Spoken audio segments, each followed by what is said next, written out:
Maka cara berpikir dan gaya hidup seperti apa yang saudara harus jalani dan lakoni di tengah-tengah dunia. Itu sangat penting dengan pemahaman dan keyakinan kita, Ibu Bapak Saudara. Sebab tahukah Ibu Bapak Saudara, pengetahuan kita tentang kekekalan itu terkadang dalam dunia realita ternyata Ibu Bapak Saudara sangat kontradiksi atau bertentangan dengan kehidupan kita setiap hari. Ada dua kitab yang akan kita baca dan kita akan renungkan bersama-sama. Kisah Rasul pasal yang pertama. Mari kita perhatikan bersama-sama ayat yang ke-9 sampai dengan ayatnya yang ke-11. Nanti pembacaan yang kedua kita akan lihat dalam Kolose pasal yang ketiga ayat 1 sampai dengan 4. Percaya enggak ketika masuk surga? Mana lebih penting bagi saudara? Hidup di tengah dunia ini atau tinggal di surga?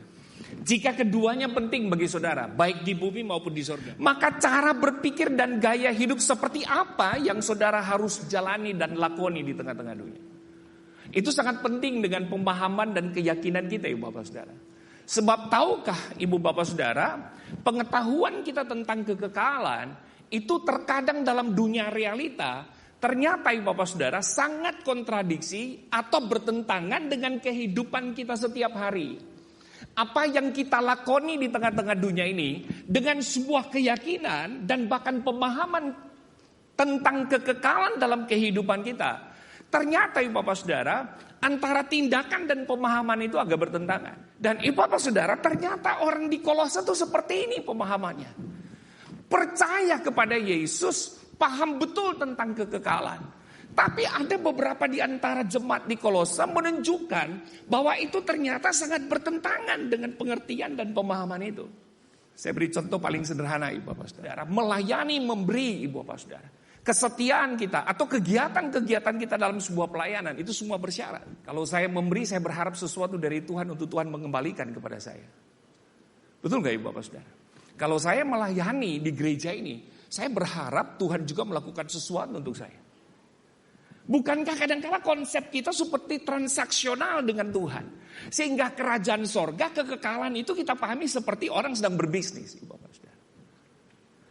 Antara keyakinan, perkataan, dan perbuatan tidak sinkron.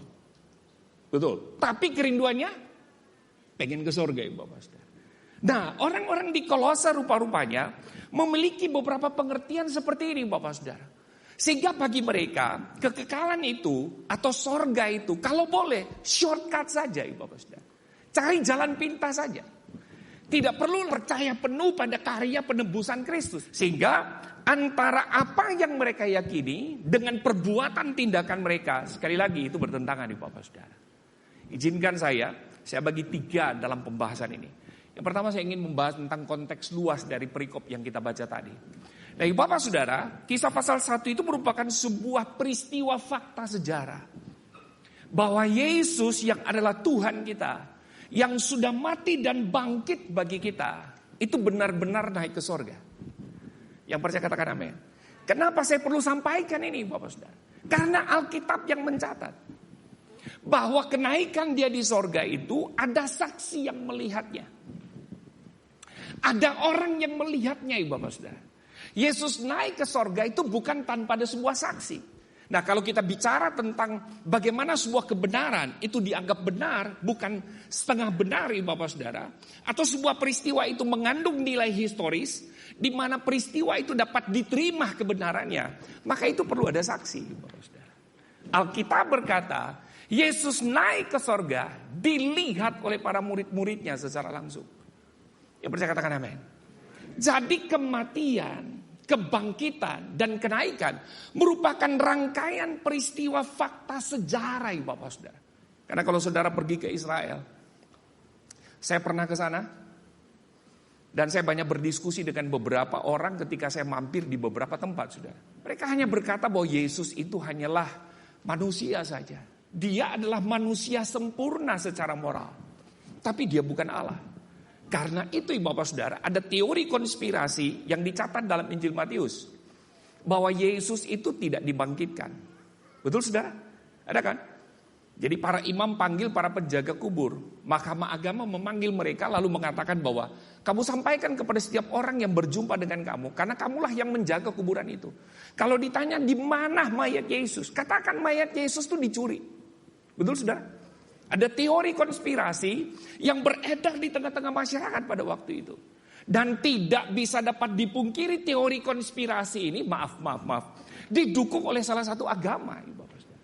Bahwa yang mati di atas kayu salib itu bukanlah Yesus, hanya orang yang diserupai dengan Yesus. Sudah pernah mendengar ini? Nah, karena itu saya perlu menegaskan bahwa yang mati itu benar-benar Yesus, Ibu Bapak Saudara.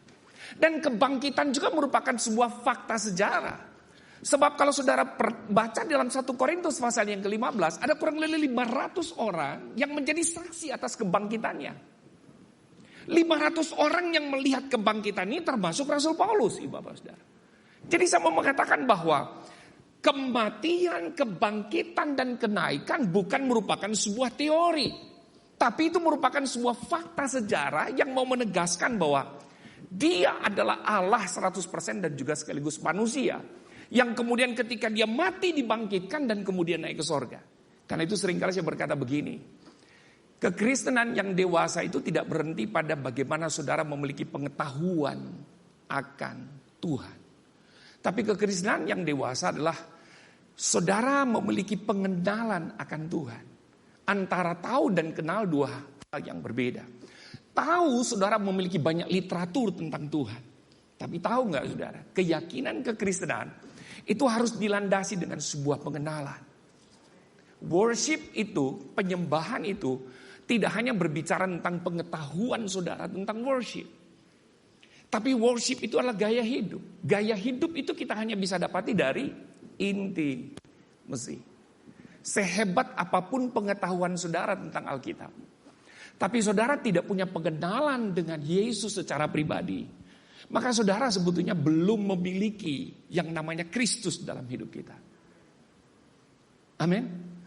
Karena itu kenapa penting membaca firman. Karena itu kenapa penting kita berdoa. Sebab tahu nggak, dalam Filipi pasal yang ketiga, Paulus berkata itu di ayat-ayat yang ke bawah itu, saudara, bahwa pengenalan akan Kristus itu dibagi atas dua. Pengenalan pada kebangkitan dan pengenalan pada penderitaan. Kebangkitan berbicara tentang hal-hal yang bersifat spektakuler, mujizat. Saudara disembuhkan dari sakit penyakit. Dari sebuah pergumulan masalah yang saudara hadapi.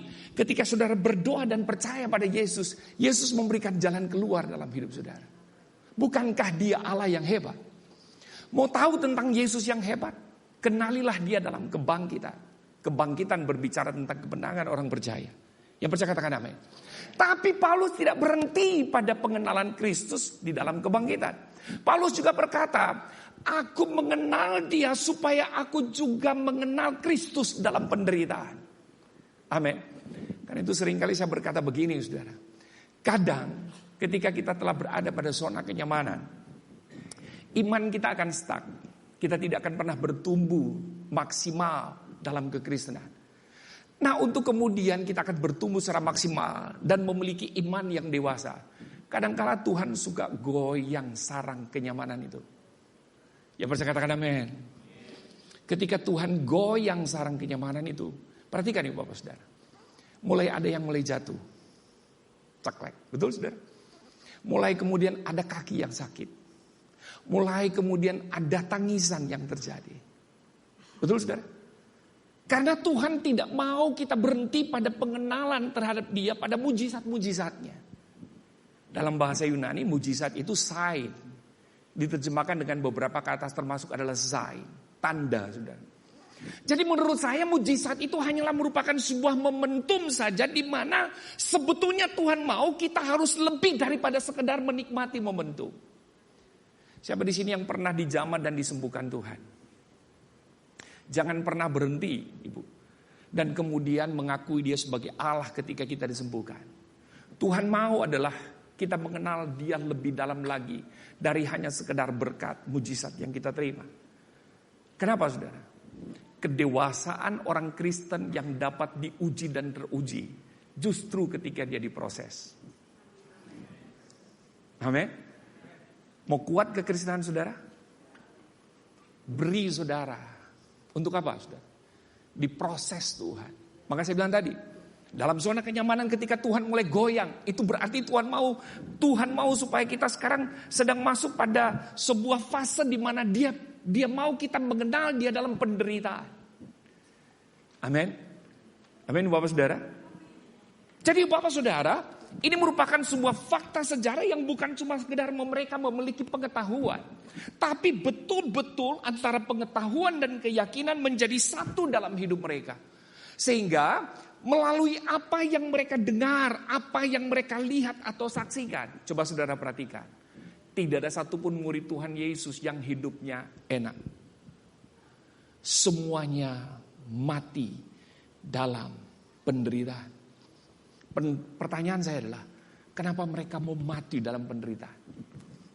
Karena mereka bukan cuma mendengar dan melihat apa yang Yesus lakukan. Betul nggak, saudara? Tapi mereka adalah saksi mata secara langsung melihat kenaikan dan kebangkitan itu. Yang percaya katakan amin. Karena itu penting Alkitab mencatat tentang kenaikan, di mana di situ menjadi saksi para murid-muridnya, Ibu Bapak Saudara. Yang percaya katakan amin. Kolose pasal 3 ayat 1-4 itu, kalau saudara perhatikan yang kita baca tadi, itu dimulai dengan kata karena itu di ayat yang pertama. Betul saudara? Kalau dalam Alkitab bahasa Indonesia, karena itu tidak ada penjelasan. Kalau saudara kembali kepada bahasa asli, karena itu merujuk kepada pasal yang kedua. Karena itu. Nah, karena itu yang dimaksudkan ini sebetulnya apa, Ibu Bapak Saudara? Itu ada di dalam Kolose pasal 2 ayat 8 sampai dengan 12. Lalu ayat 20 sampai dengan ayat 23. Saudara nggak usah buka. Saya jelaskan saja. Apa sih yang Paulus sedang bahas di pasal 2 ayat 8 sampai 12, lalu ayat 20 sampai 23. Paulus sebetulnya sedang menegur beberapa orang Kristen di Kolose yang terpengaruh dengan ajaran-ajaran yang menyimpang. Ajaran yang menyimpang itu apa, Bapak Saudara? Ayat 8 sampai 12. Ajaran yang menekankan bahwa Yesus itu bukan Allah. Yesus itu hanyalah manusia biasa. Yesus itu hanyalah manusia yang menyerupai Allah, Ibu Bapak Saudara. Yang terlihat seakan-akan dia adalah Allah. Yang paling penting sebetulnya adalah pengetahuan yang membawa kita lepas dari penderitaan. Itu ajarannya. Yang kedua, sunat, baptisan dan peraturan-peraturan agama, itu dalam ayat 20-23. Itu adalah merupakan hal yang paling penting. Sebab dipercayai sebagai media untuk mendapatkan surga atau hidup dalam kekekalan. Penderitaan, kematian, kebangkitan dan kenaikan Yesus bukan hal paling utama. Bukan merupakan hal yang penting bagi karya keselamatan. Hal yang paling penting untuk supaya kita cepat masuk surga adalah kamu perlu disunat, kamu perlu dibaptis, kamu perlu mengikuti aturan-aturan agama. Kamu perlu mempercayai sebuah pengajaran filsafat yang disebut gnostik. Gnostik adalah merupakan sebuah media pengetahuan di mana kita tidak akan menderita lagi di tengah-tengah dunia. Ketika kita memiliki itu, maka kita kan langsung diangkat dan masuk pada satu tempat di mana tidak ada lagi penderitaan di situ. Itu kata pengajaran itu. Pertanyaan saya adalah, apakah pengajaran ini benar? Paulus berkata, pengajaran ini sesat. Pengajaran ini tidak benar, saudara. Sebab untuk mendapatkan kekekalan atau masuk surga, itu bukan pada aturan agama, bukan pada sunat, bukan pada baptisan. Bukan percaya pada sebuah pengetahuan yang membebaskan kita dari penderitaan. Tidak. Yang benar adalah ayat 9 sampai dengan ayat yang ke-12. Saya bacakan untuk Ibu Bapak Saudara dalam Kolose pasal 2. Yang benarnya ini kata Paulus. Sebab dalam dialah berdiam secara jasmania seluruh kepenuhan kealahan. Dan kamu telah dipenuhi di dalam dia. Dialah kepada semua pemerintah dan penguasa. Dalam dia kamu telah disunat. Bukan dengan sunat yang dilakukan oleh manusia, tetapi dengan sunat Kristus yang terdiri dari penanggalan akan tubuh yang berdosa. Karena dengan dia kamu dikuburkan dalam baptisan. Dan di dalam dia kamu turut dibangkitkan juga oleh kepercayaanmu kepada kerja kuasa Allah yang telah membangkitkan dia dari orang mati. Paulus cuma mau sampaikan begini. Keselamatan itu tidak terjadi melalui sebuah pengetahuan. Kekekalan surga itu tidak terjadi atau kita dapat melalui aturan-aturan agamawi. Kamu harus disunat, kamu harus dibaptis. Paulus berkata bukan itu. Tetapi kekekalan dan keselamatan itu hanya satu jalan. Jalannya itu kita hanya bisa dapat pada Kristus. Yang percaya katakan amin. Kenapa pada Yesus? Sebab Yesus adalah kepenuhan Allah. Kalau kita mau cari tahu tentang Tuhan, kalau kita mau cari tahu tentang Allah, lihatlah Yesus. Kok nggak ada yang amin? Kalau saudara mau selamat, sederhana, terimalah Yesus. Sebab dia bukan hanya sekedar manusia, tapi dia adalah Allah. Seluruh tentang keilahian ada di dalam Yesus. Amin. Karena itu Paulus cuma mengatakan bahwa seluruh kekekalan yang namanya sorga, fokusnya hanya pada satu pribadi. Fokusnya hanya pada Yesus. Yang percaya katakan amin. Alkitab berkata di luar Kristus tidak ada keselamatan. Amin. Di luar Yesus tidak ada kekekalan. Ini yang Paulus mau sampaikan. Karena itu ayat 1 berkata apa dalam pasal 3 tadi? Dia berkata apa? Coba Kolose pasal 3 ayat yang pertama. Karena itu. Lihat sudah. Karena ajaran tadi. Dan sekarang saya sudah sampaikan yang benar. Kira-kira begitu sudah kalau saya terjemahkan. Kalau kamu dibangkitkan bersama dengan Kristus. Perhatikan saudara. Carilah. Amin saudara. Mari kita perhatikan Kolose pasal 3 ini dengan sebuah terjemahan yang berbeda. Saya rindu kita baca dalam terjemahan sederhana Indonesia. Kolose pasal 3 ayat yang pertama tuh ngomong begini saudara. Dalam terjemahan yang berbeda. Dikatakan begini. Seperti yang saya katakan sebelumnya, secara rohani kita sudah mati bersama Kristus. Dan dibangkitkan menjadi manusia baru waktu dia hidup kembali dari kematian dan naik ke sorga. Oleh karena itu marilah kita berpikir, saya hanya merindukan surga di mana Kristus Yesus duduk di sebelah kanan Allah. Jadi ketika kita sadar bahwa hidup kita ini hanyalah kasih karunia, anugerah Tuhan, seharusnya dalam cara berpikir kita satu saja. Saya rindu surga. Amin. Saya rindu kekekalan. Sebab dalam kekekalan dan surga itulah saya berada bersama-sama dengan Kristus. Yang percaya katakan amin. Saya menemukan dua hal penting dari ayat tadi saudara. Bahwa kita mati bersama dengan Kristus. Kita menjadi manusia baru dalam kebangkitan Kristus. Kita mendapatkan jaminan hidup dalam kekekalan. Jadi bukan karena aturan agama. Bukan saya percaya pada pengetahuan tadi. Tapi justru kita mati bersama Kristus. Apanya yang mati? Dosa-dosa kita. Minggu lalu Mak Gem menjelaskan tentang dosa. Gitu. Dosa itu merupakan sesuatu yang sangat berbahaya dalam hidup kita. Karena itu seringkali saya berkata bahwa persoalan terbesar dalam hidup kita bukan duit. Pergumulan terbesar dalam hidup kita bukan mencari jodoh, Bapak Saudara. Tapi pergumulan terbesar dalam hidup kita adalah dosa itu sendiri. Karena itu akibat daripada dosa ada banyak, Saudara. Kita bisa mengalami penderitaan yang luar biasa. Kita mengalami apa? Krisis identitas. Kita menjadi hamba atau budak dosa, seperti Mak Gem sampaikan. Nah, kalau kita berada pada perhambaan dosa, maka kita berkata, tidak ada satupun yang bisa dapat menyelesaikan perhambaan dosa itu. Aturan agama seketat apapun itu tidak akan pernah bisa menyelesaikan yang namanya perhambaan dosa. Yang bisa menyelesaikan itu adalah kematian Kristus di atas kayu salib, kebangkitan dia dari kubur, dan naik dia ke sorga.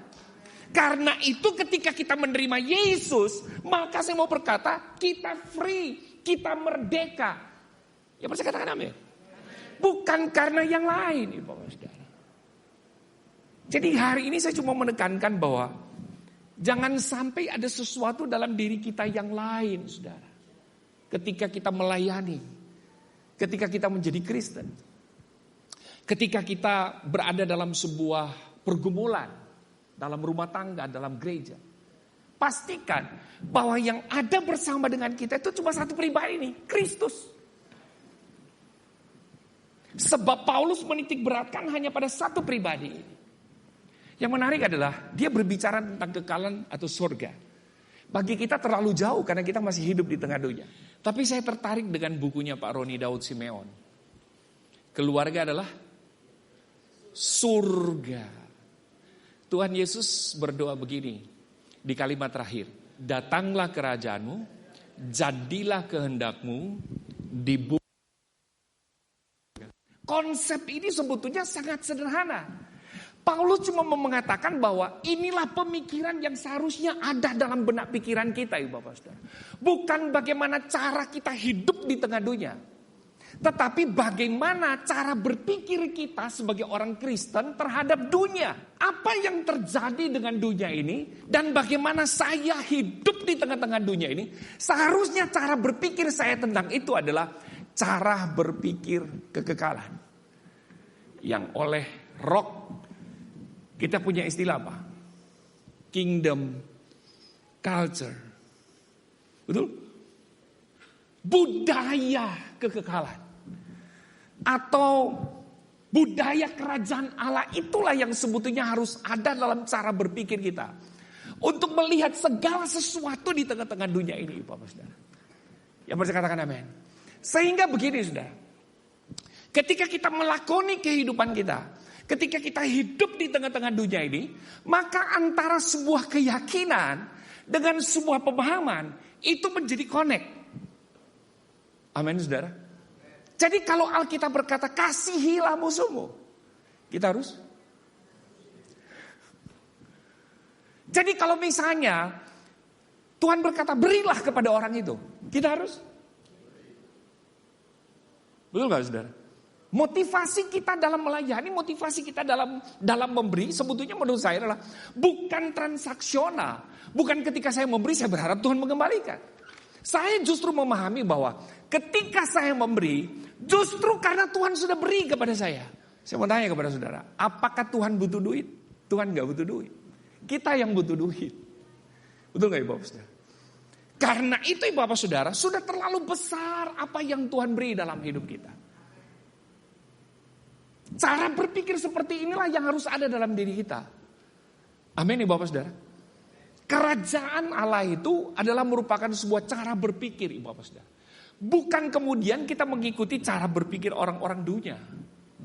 Makanya saya bilang tadi, kalau itu yang terjadi bertentangan. Tema kita hari ini adalah have fun or heaven. Betul gak? Karena itu saya tutup dengan ini Bapak Saudara. Kalau begini bagaimana caranya kita melakoni hidup kita di tengah-tengah dunia? Ya menurut saya tetap have fun. Have fun. Mari kita enjoy di tengah-tengah dunia ini. Amin. Mari kita nikmati kita yang masih diizinkan Tuhan untuk tinggal di tengah-tengah dunia ini. Saudara yang berbisnis, ayo berbisnis. Saudara yang bekerja, ayo bekerja Bapak Saudara. Saudara yang melayani, ayo kita melayani. Yang bisa katakan amin. Have fun. Tetapi, ini dia saudara, kata kunci saya. Harusnya gaya hidup kita, kalau saya berbicara gaya hidup adalah pikiran dan perbuatan. Itu seharusnya mencerminkan akan kingdom value. Nilai-nilai kerajaan Allah. Saudara. Saya tutup dengan dua alasan. Yang pertama mari kita lihat ayat yang ketiga dalam Kolose pasal 3. Sebab kamu telah mati dan hidupmu tersembunyi bersama dengan Kristus di dalam Allah. Sayang dalam terjemahan bahasa Indonesia ini sangat baku kalimatnya. Sehingga ada kata yang abstrak di situ. Kata abstraknya itu apa? Hidupmu kita kurang memahami. Saya baca dalam bahasa yang berbeda. Dalam terjemahan sederhana Indonesia. Karena di dunia ini hidup kita tidak lagi sama seperti sebelum mengenal Yesus. Ini berbicara tentang apa? Manusialah lama. Perhatikan. Kita sudah mati terhadap cara hidup yang seperti itu. Dan walaupun kita tidak melihatnya, perhatikan, ini kuncinya. Sumber hidup kita yang sejati berada di surga. Yang percaya katakan amin. Sebab Yesus sebagai kepala kita berada di sana dan hidup bersatu dengan Allah. Jadi sekali lagi Bapak Saudara, kalau kita masih ada di dalam dunia ini, mari kita have fun. Enjoy, sukacita. Tapi biarlah cara berpikir dan tindakan kita itu mencerminkan firman Allah. Antara perkataan dan perbuatan itu sama, Ibu Bapak Saudara. Ya percaya katakan amin. Antara apa yang saya khotbahkan dengan kehidupan saya setiap hari mencerminkan firman Allah. Sebab antara apa yang kita khotbahkan belum tentu saudara itu terjadi dalam kehidupan kita setiap hari. Betul gak Ibu Bapak? Nah itu karena itu saya katakan tadi bahwa harusnya pola berpikir kekekalan ini itu harusnya mencerminkan atau tercermin dalam hidup kita. Pada waktu saya berbicara, pada waktu saya menyapa istri, pada waktu saya memeluk anak, pada waktu saya bekerja, pada waktu saya melayani, pada waktu saya studi, atau dimanapun saudara berada. Amin. Saudara mau lihat tentang kehidupan saudara, lihat hubungan saudara dalam keluarga, di rumah tangga saudara. Hubungan suami istri, perkataan suami ke istri, respon istri kepada suami.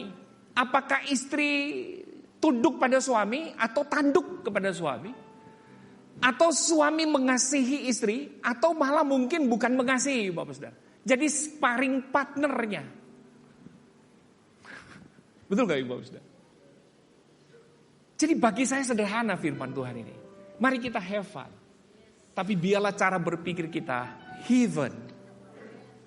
Beri tepuk tangan buat Tuhan. Amin. Sebab itulah nilai-nilai kita dalam roh. Amin, saudara. Terakhir Ibu Bapak Saudara. Kenapa kita harus mencerminkan kerajaan Allah? Kita akan mengambil bagian dalam kemuliaan bersama Yesus pada waktu dia datang kedua kali. Amin. Dan saya akhiri dengan 2 ayat ini. Dia naik ke sorga. Lalu bagaimana kita melakoni ini? Saya kadang-kala gak mampu Pak Luki. Yesus sendiri mengatakan gini. Perhatikan 2 ayat paling penting. Aku pergi kepada Bapa untuk menyediakan tempat bagi kita.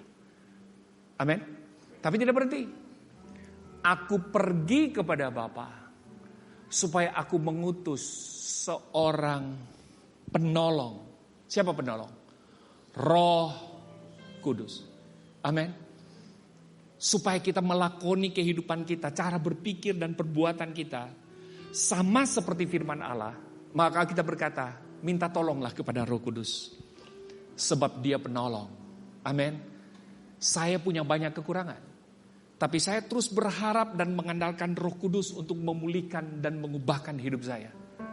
Tidak ada satupun di antara kita yang punya kekuatan untuk mampu mengubah kekurangan kita. Tidak ada. Hanya Roh Kudus yang mampu mengubahkannya. Amin. Mari kita berdiri bersama-sama saudara.